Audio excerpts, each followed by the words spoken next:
Ladies and gentlemen, welcome to Season 2 of Wrestle Talk with Bear and BDuB. On this episode, we are going to take the time to review some of the highs and lows of the year 2010. Things such as the emergence of guys like The Miz, John Morrison, Wade Barrett, and how about the WWE Divas? Let's not forget about the retirement of the Heartbreak Kid, Shawn Michaels. Ladies and gentlemen, tune in to this unscripted episode of Wrestle Talk with Bear and BDuB. Gentlemen, welcome to the very first edition of Season 2 of Wrestle Talk with Bear and BDuB. I'm your host, BDuB. This is my co-host, Bear, and we have a lot of brand new information and a fresh, brand new program that we look forward to you joining us with. So, it's been months, but finally, Wrestle Talk with Bear and BDuB has come back to you. You ain't like that? It was good. Oh, okay. It was good. All right. So, as you can see, Bear's back with his charismatic ways. Now, we're going to start on, we know a lot of fans, we done read the surveys, read the emails, checked out the blogs, checked out the comments on the Facebook page and the Twitter page. And we know you guys want to talk about the current events of wrestling. So that's where we're going to get started. So, fresh off the heels of 2010, what a great year for wrestling. What a year. What you think? I don't know. I mean, even though, you know, pay-per-view sales wasn't what they was, right. Merchandise sales wasn't what they thought it would be, buy rate and all that stuff was probably disappointing. There was some good stuff to come out of 2010. Yeah. I'm not mad. I've seen worse. So. Oh, certainly. I'm not mad. I would say that without a shadow of a doubt that it was much better than 2009. 2009, when I sit back, I really can't think of too much except the first Shawn Michaels and Undertaker bout, and yeah, pretty much that was it. 2010, let's see, just to give a brief overview, we started right out of the gate with WWE versus TNA, something we hadn't seen, a Monday Night War, if you remember. Hogan and Bret Hart on television at the same time, and what I really enjoyed was being able to change the channel on Monday nights. You know, I remember that Monday as if it was last Monday, sitting there excited for wrestling to come on. And I was like, this is like Nitro versus Raw all over again. And then we go, you know, fast forward, let's go to WrestleMania. You know, I didn't want to see Shawn Michaels versus The Undertaker again, but what a match it was. A little bit of disappointments in the pay-per-view with Jericho and Edge. You know, thank you. That match was like 1, 2, 3. Oh, it's over. But then you had the Nexus coming aboard, which I enjoyed. That whole, you know, the beef with John Cena. Who didn't see John Cena go in the Nexus? We talked about that plenty of times. And then we have, we also have finally capping off the year with I'm the Miz. I ain't gonna do the rest. Becoming the WWE champion. That night, I remember it was magical because Survivor Series sucked. There's no better way to put it. I remember watching the pay-per-view, and I remember all day anticipating what was John Cena gonna do. They build it up perfectly, only to you was like, huh? Okay, for all that, you know, whatever. But then the next night on Raw, you know, Miz cashing his Money in the Bank. When I heard the music, you know, I heard the, I'm awesome, and the music started playing, you knew what was going to happen. And many said the Miz would be the first one to not cash in the Money in the Bank successfully. Proved everybody wrong. We also seen the evolution of the coal miners and Michael Cole become, you know, what would you say, the Miz's coattail rider, for lack of a better word. So, and I quote, Oh yeah, how about that? The general manager. Who is this guy? Bear, tell everybody who the general manager is. I wish it was me. I wish I had the general manager money. No, right? Well, I mean, so that was 2000. So let me ask you, out of all the 2010, what was your favorite moment? The Miz becoming the champ. Okay. I mean, that night I was like, I went home the next day. Remember when we was younger? I'm gonna quote you. I was about 17 when you told me this, and you said, "Man, back in the day when we was growing up, wrestling was so good. You come home, you watch the pay-per-view, then the next day you come home from school, you eat a cheesesteak and watch it again, and then you do your homework and you watch it again." That's what that one was. Okay. I came home the next day from work, I turned it on and watched it again.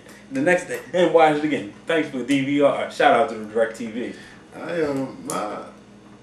My favorite moment of 2010 was when they took Raw. Mm-hmm. And they went back retrospectively. Oh yeah. They had like everything was like WWF and the ring and the setup and just the whole appearance. It took me back to when I was a kid. That was cool. Yeah. I liked it. Seeing Slick and seeing Tito Santana, all them old guys on that. So that was my favorite part. If you remember that night, they didn't block out WWF on the turnbuckles. You know. Everything was retrospective. Yeah. So that was my favorite. A shout out to the World Wildlife Fund for not causing conflict, as far as we know. I just had to, because they allow us to go back. Yeah. And revisit our childhood. The only thing about that night that was missing was Sean Mooney. Oh yeah. So, but it was definitely a great thing. But now, we're in 2011, folks. And so we got some topics we want to talk about. And I want to see, what Bear is thinking about as far as these subjects. Because we know a lot of times you guys get a chance to hear my comments if you guys haven't seen the BDuB's thoughts. But now we're going to talk to Bear and see what he thinks. I'm going to start with Dolph Ziggler. Who? Dolph Ziggler. Who? What do you think about him? He's a good worker. Okay. I'm not going to say anything negative about him. I'm happy for him, starting from the Spirit Squad and, becoming the IC Which one champ. was he? I don't know. Mickey! That's what I remember. I don't know. Mickey! I'm happy for him, he's a good worker. And SmackDown really doesn't have good heels. Yeah. Like Raw has.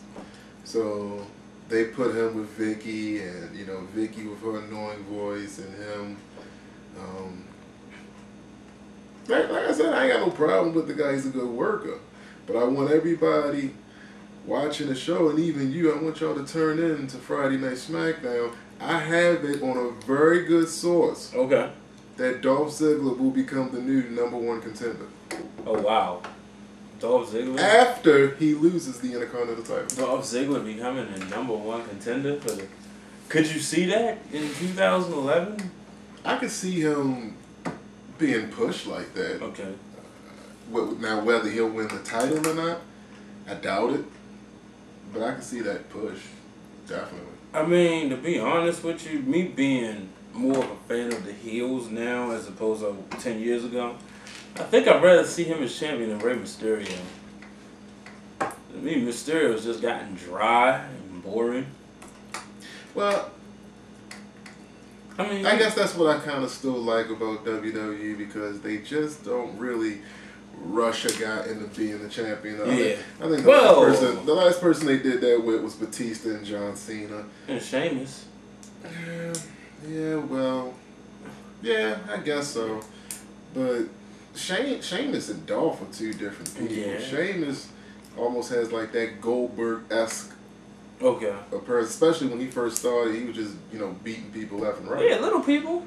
Hey, man, he was still beating them. The biggest person he beat was John Morrison. That's the only person.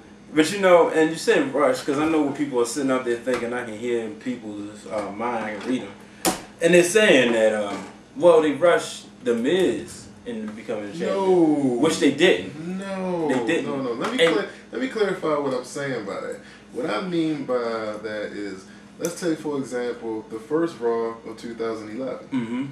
John Morrison's been around forever. Right. You know, John Morrison, been around. He's held the Intercontinental title, the tag title. He's a former heavyweight champion in extremely crappy wrestling when WWE got it. Mm-hmm. He's been around forever. But now he's just getting that push. Right. They just didn't say, okay, this guy got a nice body and long hair, let's make him heavyweight champion. Yeah. That's what I mean. Okay. So, I'm like I said, I'm not talking bad about Dolph. Is he one of my favorites? No. Right. Will he ever be one of my favorites? No. You never know. But, you know. You don't like Edge, so. But, y'all tune in Friday. I think y'all going to be very surprised about that. What you think about Daniel Bryan? Who? Daniel Bryan. Who? United States champion. Honestly, they don't know what to do with him. Okay. I think that the reason why he got the United States title was kind of from, receiving that backlash about being too violent when Nexus first did what they did, and they had to take him off the air for a little bit, and then they brought him back. I don't see what they're going to do with Daniel Bryan once they take the U.S. title off of him.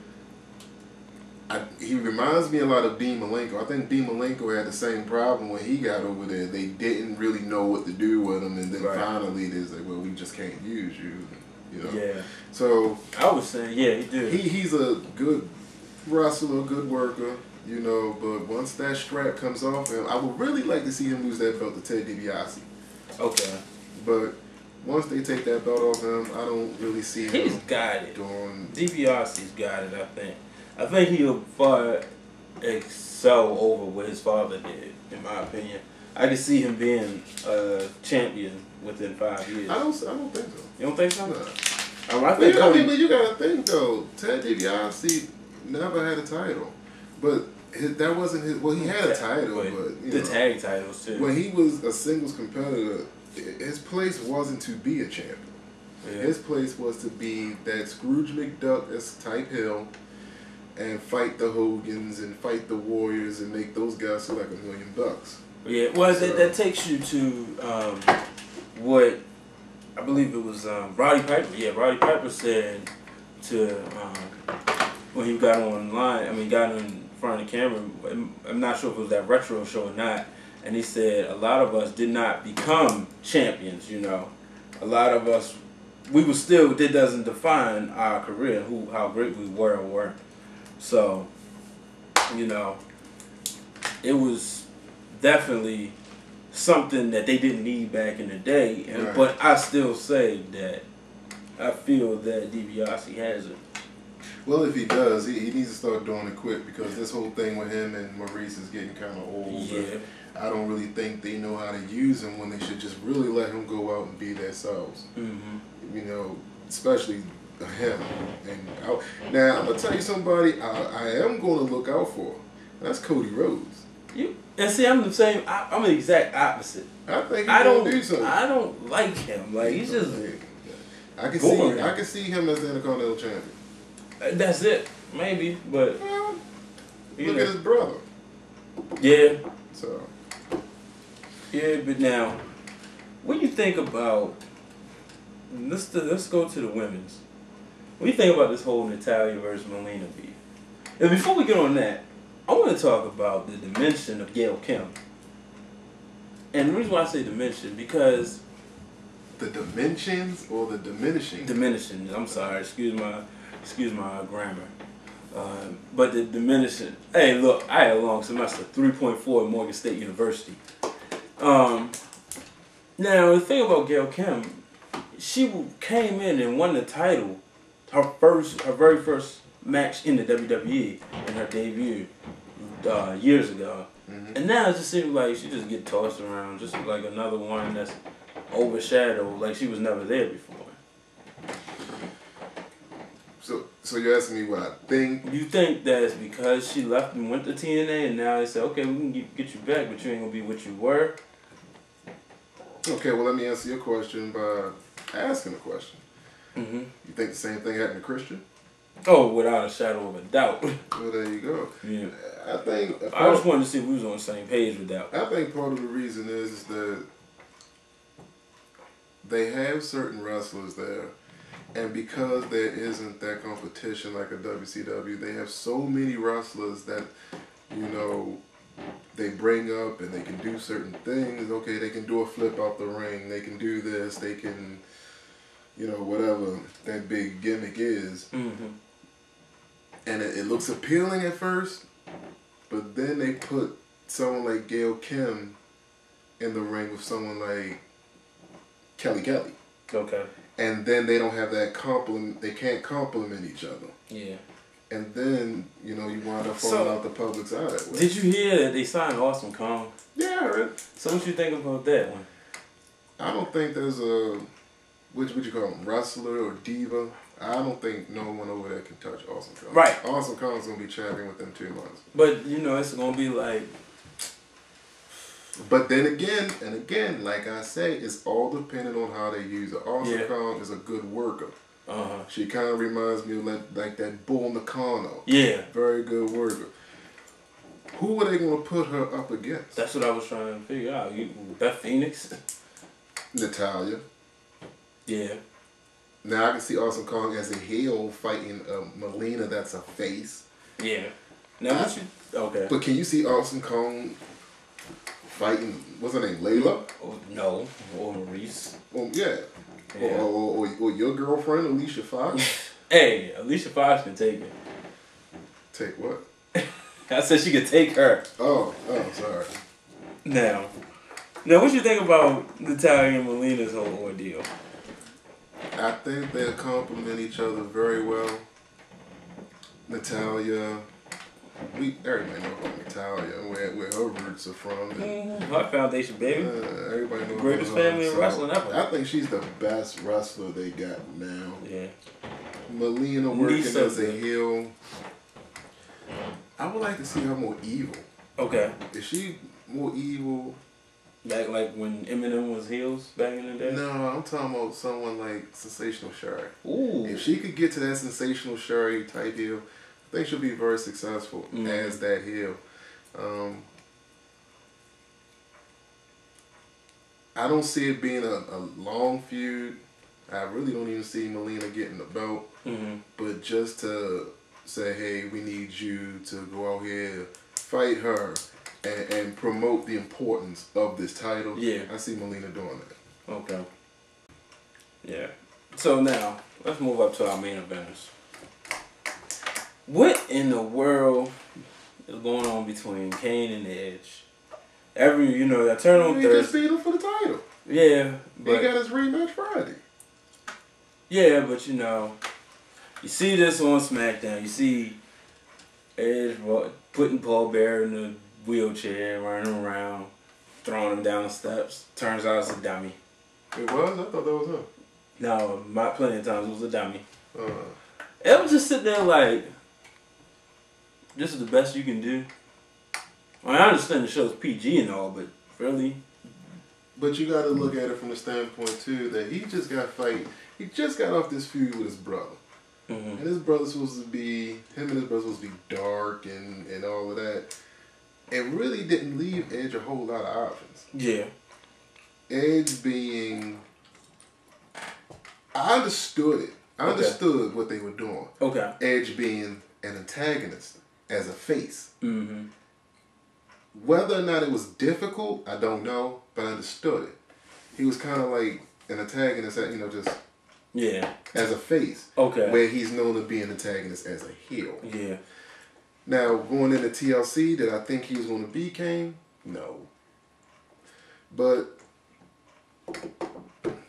That's why they wrestle the matches. Yeah, I don't know. Now, and I don't think Kane is going to actually get it back for a good while. Very good while. But I was glad to see him have a true I was too. title reign finally. 13 I was years. very happy. I really felt like there was people that Kane beat that shouldn't have beat Kane. Mm-hmm. I mean, he went 10 years without a title. That was absurd. Yeah, and I remember when he won. I think it was what was the other dude, not Michael Cole, but the one on SmackDown. Said something along the lines of the whole WWE universe was happy when Kane won the title. Because for him to cash in that night, that was great. Let's move on back to Raw. Now, last Monday night's title match, did you see it? Miz and Morrison. What a wonderful match. I'm gonna tell you, I was tipped.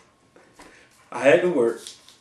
And I probably shouldn't be saying this on the air, but I'm going to say it anyway. I had to work, and let's just say a lot of work that had to get done. And I'm sitting there thinking, okay, Raw comes on at 9 o'clock. I'm supposed to get off 9:30. I should get home in time to see the match because they build it up. Miz versus Morrison title next week. I get home, what do I see? The results. So I felt flat. Then I looked the next day on DVR and come to find out they put the match first. So I was very upset about that. But I sat there and watched the match. Too bad I already knew the results, which I knew the Miz was going to keep the belt. It just ticked me off that Michael Cole said very rarely the belt is defended on Raw. Are you serious? Anyway. So that was for his coal miners. No, I'm sorry. That was Joey Styles, I think. Is that his name? Who? The other guy on Raw now? Josh Matthews? Josh Matthews. I said Joey Styles. I took it back ECW days. Hey, now, I told you it's been a long week. So, I'm sitting there like, it was a great match. Like, I really enjoyed the way it put together. They set up there, 1, 2, kick out. They both had that look. Like, what else I got to do to this guy to beat him? Something you don't see in wrestling too much as much as you used to. Yeah, and I understand where you're coming from, but I think that's part of the problem in WWE right now. Mm-hmm. They're not selling. No, it's not that they're selling, but you got so many guys that are pushing for like the Holy Grail, the heavyweight championship, that every other title is seemingly meaningless. Right. You know, I would like to ask you a question since we're sitting here talking about the year that was 2010. Besides the birth of my daughter, of course, Amaya, love you, sweetie. Disappointing enough was the tag team division. Where is the tag team division at? Well, when they put them belts. Come on now. I mean, I don't know if you can draw. I know I can, but I'm pretty sure that we could have came up with something together that would look a lot better than that. Would you? I mean, really? No. Me and you, we could go into WWE. We would want to be tag team champions, but we'd be like, let's leave the belts home. Yeah, I'll do like what the Nasty Boys did with Willie Nelson and give it away on purpose to somebody, and just so they can make new ones. Yeah. But no, seriously, all joking aside, there are no tag teams. Yeah. There are, and shockingly enough, the last good tag team that would have tag champions were the Miz and John Morrison. Just what I was going to say, they fought each other. So like, Monday. And then you look at the Intercontinental title, you look at the United States title. These are titles that have been around forever. Prestigious. But they don't have them wrestlers that bring those titles and show the importance of those titles. If that was one thing that disappointed me in 2010, it was the lack of those titles. Yeah. The young fella you just talked about, the U.S. champion, he's defended it, once every other Monday. Why can't someone like a Kofi Kingston? A Kofi Kingston. Or I would like maybe that young guy from the Nexus. He looked like he'd be a good opponent for Tonga? No. He's only wrestling because of his wife. Who don't know that? No, the one that does the 4-5. Yeah, he would be a good opponent. He would be a good opponent for him. The tag team, I mean, Santino and the Russian are the champions. And then you look at the number one contenders to them, the nephews of Rikishi, and that's it. That isn't a tag team at all on SmackDown. Yeah, I thought they was gonna rebuild that. But you know what I did like in 2010? They bring the Nexus and the stables.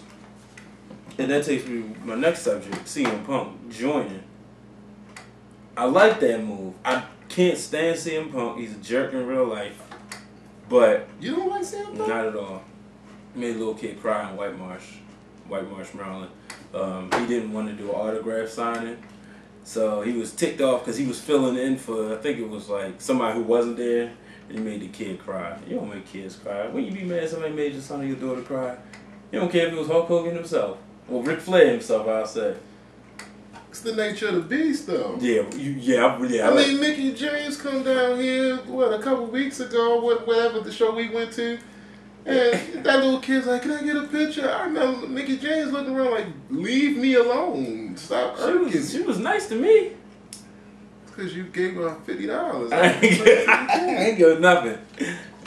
I ain't give her nothing. Mickey was cool to me. Carlito was cool. Yeah, shout out to Carlito And too, Hurricane, Shane Helms. Yeah, that was not him. Stop saying it was Shane Helms. It was not Shane Helms. Who was it? I don't know. He had the country accent and everything. I don't know where they found this ham and egg from, so, but it wasn't him. But, why are you humanoid? But back to CM Punk joining Nexus. Mm-hmm. Did you see that coming? No one saw it coming, right. And I think that's why they did it. It was perfect. Right. I don't think that's why they did it. I did enjoy him as a commentator though, because he knew wrestling. Like he did something that they don't do no more. Talk about the history of the King of the Ring. He even went back far as when Bret Hart won the King of the Ring the first time when it wasn't even a pay-per-view. You know, that's what I like. Remember how you said they used to do the tournament in one night? And I remember, I'm like, what is he talking about? They didn't do the tournament in one night on pay-per-view. But then I understood what you was talking about. It was back on when it wasn't a pay-per-view. Mm-hmm. So that's what I liked about him. But I like the move a lot. Now, but let me throw this in there while we're speaking about, Punk and the Nexus. How can I say this where it makes sense? There's the Nexus right now has two wrestlers that if they got away from them would go on to be really, really big stars. That's Husky Harris, who is the grandson of Blackjack Mulligan. Okay. And my other one, and I think everybody knows this, is McGillicuddy. Oh. Who is the son of Mr. Perfect, Kurt Hennig. If they get away, the longer they're in Nexus, it's going to hurt them. Okay. It's just like Legacy. Yeah. With Cody Rhodes and Ted DiBiase. So you think they got away at the right moment? No, I think they should have got away earlier. But, okay. I think they should have got away earlier. But it's like Orton. I think they should have never. If Legacy was going to be Legacy, then I saw the Samoan boys involved in it with Rhodes and DiBiase, and they had it look like, okay, we're the sons of all these Hall of Famers, we come here to do this. Legacy was really just about Orton. Yeah. But why don't they, remember back in the day when DX you had DX versus the Nation, right? And at one point, DX had almost all the gold. And that's what they was trying to do. Like, you knew Triple H was going eventually to go. Well, actually, when he brought them back together, he had the world title. The New Age Outlaws had the tag title. X-Pac didn't have the belt, but he was going to have the belt. Why didn't they do it that way? Even if they would have had, let's just say now. You talking about Legacy? Yeah, let's say you give her the Orton, right? And you have Cody Rhodes and DiBiase as your front runners. And let's just say you got Cody Rhodes trying to become the world champion on SmackDown, and DiBiase trying to become the world champion on Raw. And then you have the two doofuses becoming the tag team champions. Why they ain't do it that way? You gotta ask them people. I mean, do you honestly think that would be a bad idea? Like I said, the longer they stayed in there, it hurt their career. Mm-hmm. And I see the same thing happening with McGillicuddy and Husky Harris. I see the longer they're staying in Nexus, it's going to hurt their career. Okay. The guy that looked like the girl from off the Wendy's commercial, Just that. I don't know his name. Justin Gabriel. No, not him. That's the one that do the 450. Okay, yeah, that's the one you like. But I don't see him doing anything in. David Wendy's commercial. You like that? Yeah, and David Otunga. And Wade Barrett is Wendy. Now Wade Barrett's good. Wade's Barrett, he's good. Okay. He's going to be a heavyweight champion someday. It's just when. If he wants to be a heavyweight champion, he has to be a heel. He should never ever go face. Never. And I want to correct myself. I said something earlier about the last great tag team. It wasn't The Miz and George Morrison. It was Jericho. Oh, yeah, 33 titles in between them. Yeah, Jericho was the last guy. And I really thought that Jericho was going to really bring out the importance of those titles. But at the same time, I would still say that The Miz and Morrison was the best because they weren't... Jericho looked like somebody just threw together and it worked. The Miz and Morrison... I think The Miz and Morrison look like that. You could say that, but then they had more of a chemistry. Then Jericho and the Big Show? Are you serious? They had more of a chemistry. They was on the top 10 tag teams. I mean, top 100 tag teams, whatever the DVD was. And no, it was not because they was commentating. But they would have easily been on there. I think Big Show and Chris Jericho, and had they got the opportunity, because they was working with a lot of, they was working with the Crime Times and and they was working with a lot of tag teams and but it made you, a good wrestler. A good wrestler is someone, when you're looking at him on TV or you're looking at him in a live event and they're beef, like if me and you, we in the ring, we going back and forth. If I build you up to the point where you'll sit there and say, okay, it's going to be this big pay-per-view, it's one of the biggest ones of the year, you're going against me for this belt, I can make those people at home think that you'll beat me. That's a good wrestler. Okay. Who did not think that Jericho and Big Show, when they fought Crime Time, when they walked into SummerSlam that year, who did not think that Crime Time wasn't going to beat them? Yeah, okay, I got you. That's a good wrestler. I mean, without a doubt, they were great wrestlers, and they had a great knowledge for the business, and that's why it didn't work. I would have rather let them drop the titles to Crime Time than DX. Okay. The only reason why they gave him the DX is because Shawn Michaels retired. Shawn and Triple H were never tag team champions. Oh, your boy Shawn Michaels. So, Holla out Shawn Michaels. Shout out, we follow him on Twitter. Good guy. Number 2, the Bret Hart. Anyway. But CM Punk joining Nexus, I don't think it's going to last long. I don't see it going past WrestleMania. Okay. I'd be shocked if it does. Well, you said it. It's good for Cena and CM Punk to work together because that can roll right into WrestleMania. But I don't even think that's going to happen.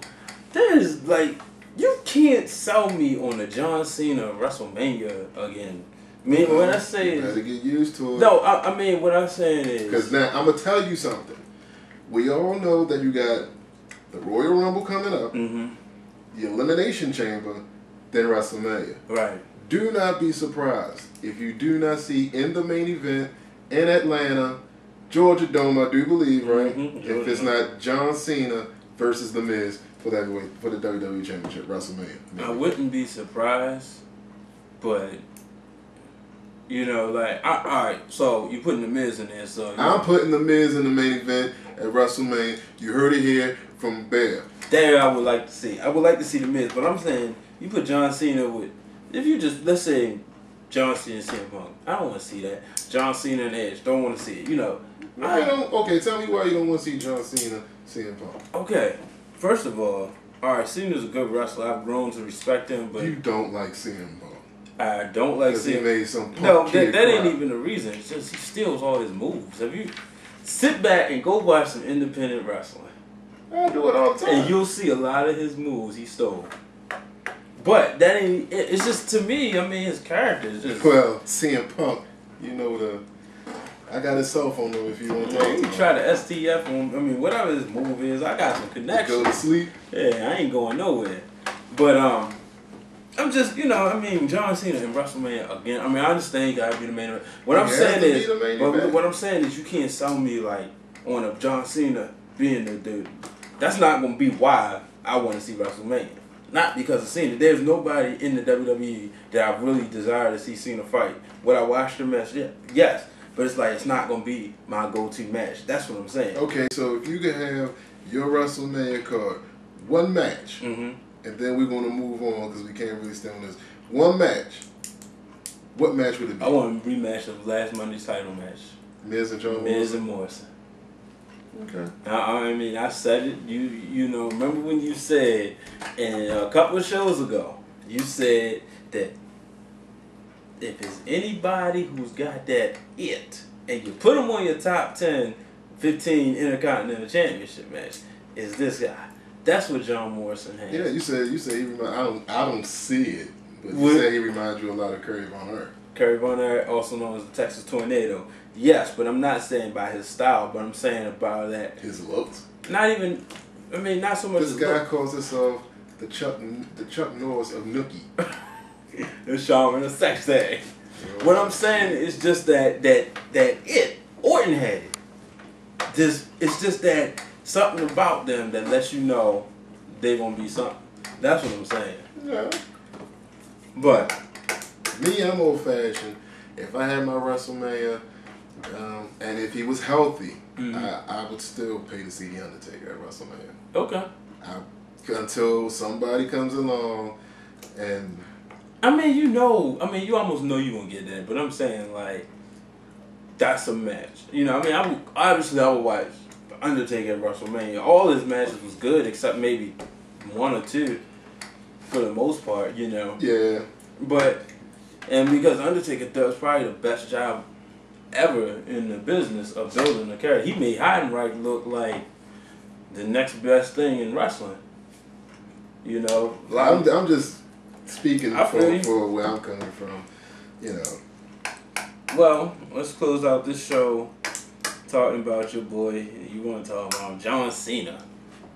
You know, I thought when you lose a match that states that or you lose a stipulation that states that your career is over, that means you're supposed to disappear. At least Flair went to WWE when that happened, and then went back to WCW.